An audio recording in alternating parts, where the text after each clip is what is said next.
মৈৰাবাৰীত সম্প্ৰীতিৰ অভিনৱ কাব্যানুষ্ঠান বাটৰ কবিতাৰ একাদশ বৰ্ষৰ তৃতীয়টো অনুষ্ঠান সম্পন্ন।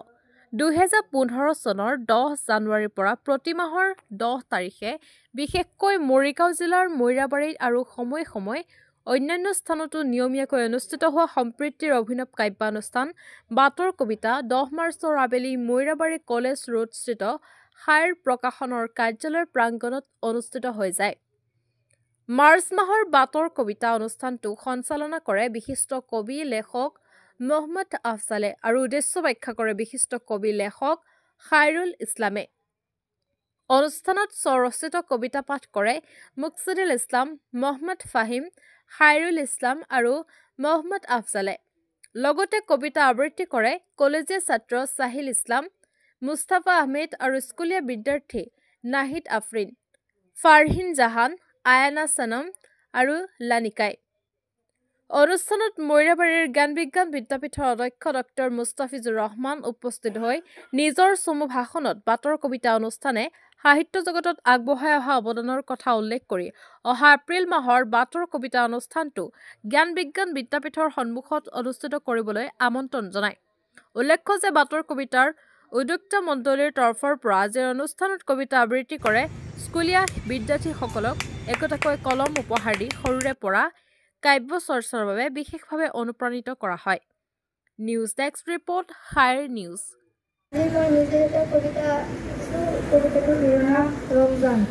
আকৌ আহিল ৰমজান, আহা পঢ়ো কুৰআন, আল্লাহ বৰ মেহেৰবান, আহা কৰো আল্লাহৰ গুণগান। ধন্যবাদ। Sister moon, give me a little. Why do you want a little? To seed money, to seed. Why do you want money? Twinkle,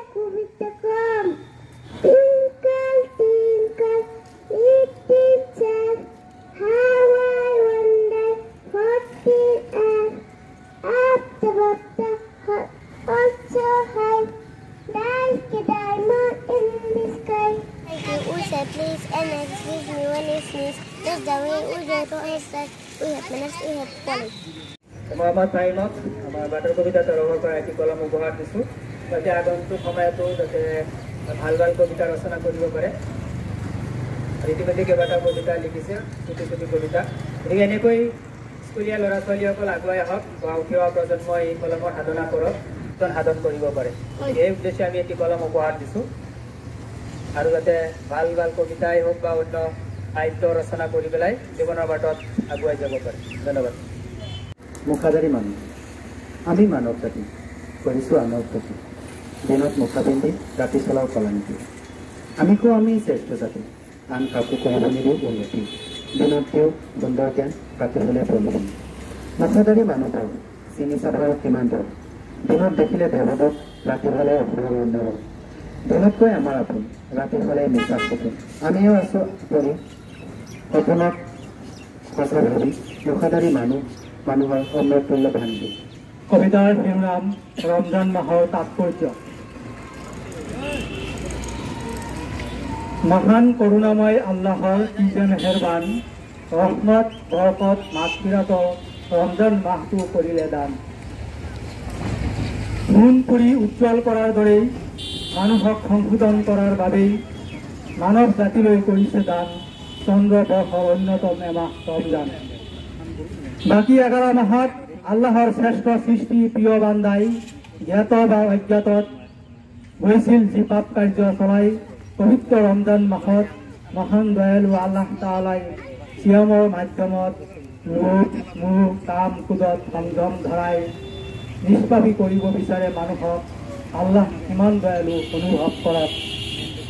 তাৰ পাছতো যদি কোনো বান্দাই পবিত্ৰ ৰমজান মাহত পাপ মোচনৰ সুযোগ গ্ৰহণ কৰা নাই, তেওঁতকৈ দুৰ্ভাগ্যৱান নাই কোনো জগতত। ধন্যবাদ। কবিতাটোৰ শিৰোনাম ৰমজান।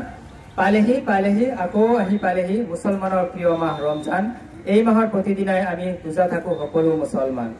এই পবিত্ৰ মাহত দেহ মনে ল'ব লাগে সংযমী সাজ, পঢ়িব লাগে নিশা তাৰাৱিহ নামাজ, আবৃত্তি কৰিব লাগে তাতে পবিত্ৰ কোৰাণ, গাব লাগে মুঠতে এক আল্লাহৰ গুণগান।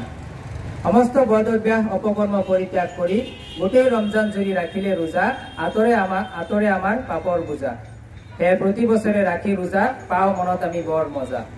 এই পবিত্ৰ মাহতে দুখীয়া ধনীয়ে পিত্ৰা আদায় দিয়ে। ঈদৰ সময়ত সকলোৱে যাতে ন কাপোৰ পৰিধান কৰিব পাৰে। শেষত যিদিনা পশ্চিম আকাশত দেখা দিয়ে নগাছি জোনে, বছৰটোলৈ বিদায় মাগে মৰমৰ ৰমজানে। পবিত্ৰ ৰমজানৰ অন্তত ধনী দুখীয়াৰ কোনো চিন নাৰাখি সকলোৱে পিন্ধি ন পবিত্ৰ সাজ ঈদগাহ ময়দানত সমূহীয়াভাৱে পঢ়ে পবিত্ৰ ঈদ উল ফিতৰৰ নামাজ। প্ৰতিবাৰৰ দৰে এইবাৰো এদিন দুদিনকৈ ৰমজানৰ পবিত্ৰ দিনকেইটা আছে পাৰ হৈ আল্লাহৰ দৰবাৰত অন্য মাহৰ তুলনাত ৰমজানে শ্ৰেষ্ঠত্বৰ আসন লাভ কৰিছে বহু গুণে। হৃদয়ঙ্গম কৰি এই কথা সময় থাকোঁতে যিয়ে যিমান পাৰা বৰকতৰ মাহটোৰ সৎ ব্যৱহাৰ কৰা, লগে লগে পুণ্য আহৰণ কৰা মহামহিম আল্লাহ তাআলাৰ পৰা। ধন্যবাদ। এইখন মোৰ দেশ বিচিত্ৰ বিহাল, পোহনীয়া নানা ৰূপ দেখি লাগে ভাল। উত্তৰ দিশত পূবে গিৰি হিমালয়, দক্ষিণে দহাগত পানীৰ নিলয়। ইহঁতত জন্ম লবি বৌদ্ধ মহৎ নাই, অহিংসৰ প্ৰেমৰ পানী বিছিল বিলাই। বিধে বিধে নানা ৰূপ নানা বাহাবে, মিলনৰ চিত্ত বনি মোৰ এই মোৰ দে ভাৰতত পালো মই চিনি, লংময় সকলোকে মৰমৰে চিনি।